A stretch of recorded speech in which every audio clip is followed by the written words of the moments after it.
Hello everyone. Today we are talking about some of the first beings in existence. Elementals, born as motes of semi-aware animus bound to a particular primal element. These beings were created with the elemental chaos.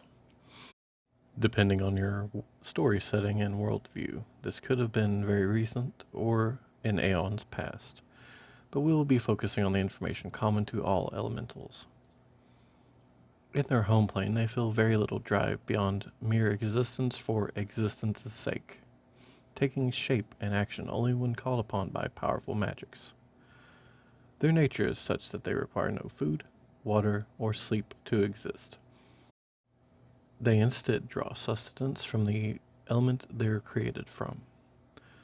Upon its formation in the roiling elemental energies, the mote wishes little other than to surge from locale to locale, absorbing and releasing the energy at its core while doing so. When summoned by a powerful spellcaster, primordial entity, or upon spilling out into the immutable material plane through a random portal, they are suddenly bound into form. Some scholars that study the elemental chaos speak of the shock such a creature would have, to go from the existence of infinite change in scope to a small, permanent, and dreadfully muted form. This shock adds to the mental struggle to control the elemental, as its very nature represents the antithesis of the material plane. Once controlled through binding items or sheer force of will, the elemental will obey its summoner. The purpose and intent of the summoner binds it into its new form. An earth elemental summoned to defend the caster from an onslaught of gnolls would be a hulking, intimidating behemoth with wide shapes and maybe even crenellations reminiscent of a castle fortification. An air elemental summoned to kill an individual would result in a being known as an invisible stalker, while another bound to a sailing ship may be a nebulous and almost friendly-looking cloud billowing about the sails. Some bindings are more permanent than a quickly recited spell, such as the creation of a myrmidon or golem.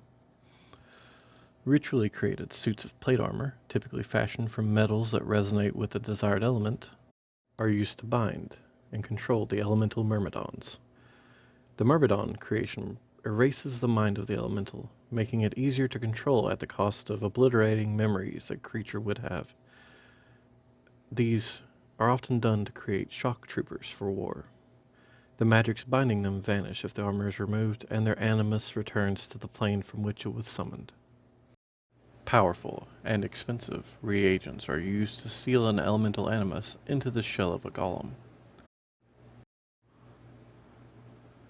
Clay and flesh act as pore bindings for a creature from the elemental realm, while stone and iron allow more powerful binding spells to seal the creature away efficiently. In some worlds, adamantite and mithril bind proto-primordial entities into dervishes of death and destruction. When destroyed, the elemental animus of a golem erupts back to its original plane of existence, probably quite perturbed for a brief moment before it's reabsorbed into the roiling chaos. Beings too powerful to bind by most mortal casters that sometimes rampage across the material plane are known as elder elementals. Sometimes the summoning rituals for such monsters can be found alongside cults to the elder elemental eye, a demented cult who worships the entity known as Therisdun. History is dog-eared with the few instances of summoning such raw elemental power, and each time it ends with vast swaths of destruction. An elder Tempest is a gargantuan elemental of lightning, wind, and rain. It takes the shape of a winged serpent. In a more modern setting, this elemental would send surges of power through local grids or disrupt electronic devices found inside spelljammers that soar through the stars. Powerful storms batter the area around the Tempest, stretching as far as 10 miles or a little over 16 kilometers away. Its legendary actions can devastate a 1 mile or 1.6 kilometer long stretch. Entire kingdoms can quickly be laid to rest while this tempest surges. A Leviathan, not to be confused with the Leviathan, an elder evil and force of pure destruction, is a patch of water that roils along the coasts and shores of an entire continent. Taking the vague shape of mythical sea serpents and waves when summoned, they can wreak untold havoc. Ships at sea stand almost no chance against the waves of the Leviathan, and typically it will be summoned to disrupt commerce or to decimate an entire island kingdom. A fiery explosion marks the summoning of a phoenix into the material plane, taking the form of a fiery bird of prey.